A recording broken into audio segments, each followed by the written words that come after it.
우리는 히브리서 11장을 통하여 믿음을 묵상하고 있습니다. 그런데 32절에서 믿음의 사람들을 소개하고 있는데 사사인 기드온, 바락, 삼손, 입다를 소개합니다. 기드온 다음에 사사가 아닌 장군인 바락의 믿음을 소개하고 있습니다. 이때 사사는 드보라입니다. 그런데 드보라 대신 바락을 소개하고 있습니다. 히브리서 기자는 바락을 통하여 우리가 교훈받기를 원하는 믿음에 대해서 소개하고 있는 것입니다. 그렇다면 바락의 믿음의 특징이 무엇일까요? 33절에 나오는 것처럼 믿음으로 나라를 이기는 믿음입니다. 그렇다면 구체적으로 어떤 믿음이겠습니까? 오늘 첫 번째로 살펴볼 것은 하나님의 약속을 붙들고 다시 일어나는 믿음입니다. 바락에 대한 이야기는 사사기 4장, 5장에서 잘 소개하고 있습니다. 사사기 4장 14절을 보시면 바락의 승리하는 믿음이 어떤 믿음인가를 잘 소개하고 있습니다. 드보라가 바락에게 이르되 일어나라. 이는 여호와께서 시스라를 네 손에 넘겨주신 날이라. 여호와께서 너희 앞서 나가지 아니하시느냐 하는지라. 이에 바락이 10,000명을 거느리고 다볼산에서 내려가니라고 말씀합니다. 드보라가 바락에게 일어나라고 하니까 그는 일어나 10,000명을 데리고 다볼산에서 내려갔다는 것입니다. 이것이 바락의 믿음이라는 것입니다. 당시 이스라엘은 일어나지 못하고 쓰러져 있었습니다. 몇 년입니까? 사사기 4장 3절을 보시면 무려 20년입니다. 누구에게 쓰러졌습니까? 가나안의 야빈 왕에게 쓰러졌습니다. 그는 여호수아 시대 때 전멸하다시피 격파당하였습니다. 그런데 여호수아가 완전히 진멸하지 않아 잔존 세력들이 다시 일어나 이스라엘을 쳐 20년 동안 점령하였습니다. 무엇에 의해서 쓰러졌습니까? 철병거 900대입니다. 병거는 여호수아 시대 때도 있었습니다. 그런데 철병거라는 현대식 무기를 개발하여 무장하고 쳐들어왔기 때문에 이스라엘은 꼼짝없이 압제당할 수밖에 없었습니다. 애굽에서 노예 생활을 했었는데 다시 가나안 땅에서도 노예살이를 했던 것입니다. 그렇다면 왜 이스라엘이 쓰러졌습니까? 사사기 4장 1절을 보시면 에훗이 죽으니 이스라엘 자손이 또 여호와의 목전에 악을 행하매라고 말씀합니다. 왼손잡이의 에훗이 모압 왕으로부터 이스라엘을 구해 80년간 태평한 시간을 누리다 보니 또 범죄하였습니다. 사람이 잘 될 때 하나님을 멀리하기 쉽습니다. 건강할 때 범죄하기 쉽고 잘 나갈 때 교만하기 쉽고 부자로 살 때 신앙생활에서 멀어질 수 있습니다. 이미 하나님께서 2번이나 죄악은 환난과 재앙을 가져온다고 말씀하셨습니다. 그런데 오랜 세월 태평 세월을 누리다 보니 완전히 하나님의 말씀을 망각해 버린 것입니다. 풍요가 오히려 자신의 욕망을 채우는 기관으로 삼아 영적으로 타락한 것입니다. 여호와의 목전에서 악을 행했다는 것은 가나안의 우상을 숭배했다는 것입니다.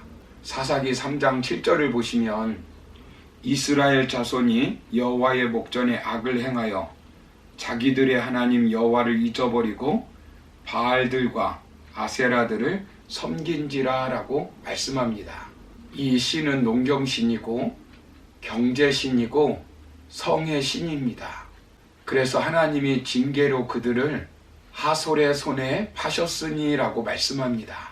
하나님은 이스라엘이 범죄하면 이방 족속을 통해 징계하시겠다고 약속하셨습니다. 하나님의 축복의 약속이나 심판의 약속은 정확합니다. 말씀대로 살지 않는 대가였습니다. 이들이 가나안 땅에서 또다시 참 자유를 잃어버렸습니다. 사사기 5장 30절을 보시면 그들이 얼마나 처참한 생활을 했는지 알 수 있습니다. 그들이 어찌 노량물을 얻지 못하였으랴. 그것을 나누지 못하였으랴. 사람마다 한두 처녀를 얻었으리로다. 씻으라는 채색 옷을 노략하였으리니 그것은 수놓은 채색 옷이로다. 곧 양쪽에 수놓은 채색 옷이리니 노략한 자의 목에 꾸미리로다 하였으리라 라고 말씀합니다. 그들이 이스라엘의 처녀들을 한두 명씩 다 잡아갔다는 것입니다. 농산물을 빼앗기는 것도 그렇지만 전쟁으로 딸을 빼앗긴 부모의 심정이 얼마나 고통스러웠겠습니까? 죄의 뿌리를 뽑지 않으면 죄의 지배를 받게 되어 있습니다. 그렇다면 드보라가 쓰러져가는 민족을 다시 세울 사람을 누구를 선택합니까? 바락을 선택합니다.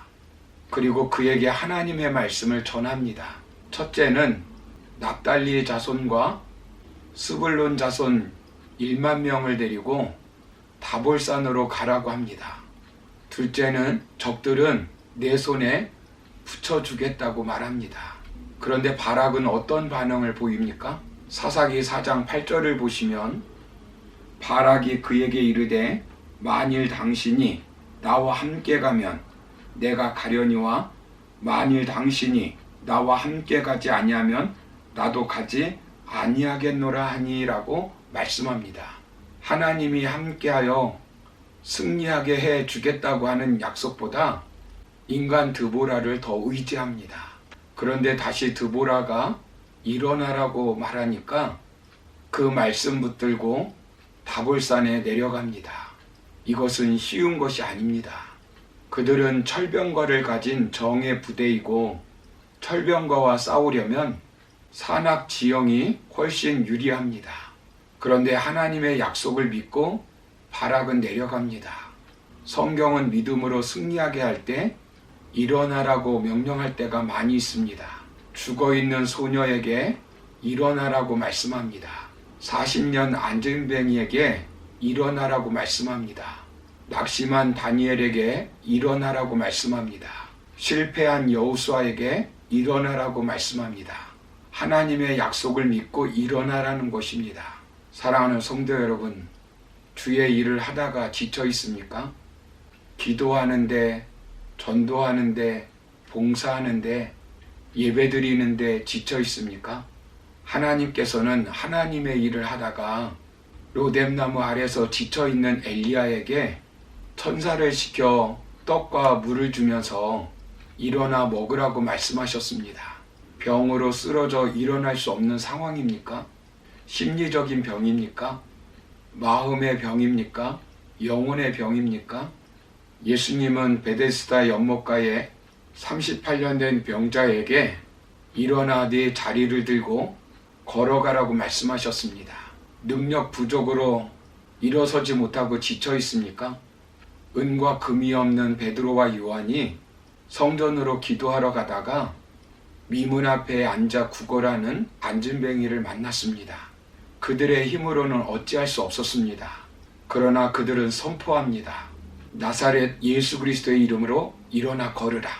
그때 평생 한 번도 일어나지 못한 그가 일어나 걸었습니다.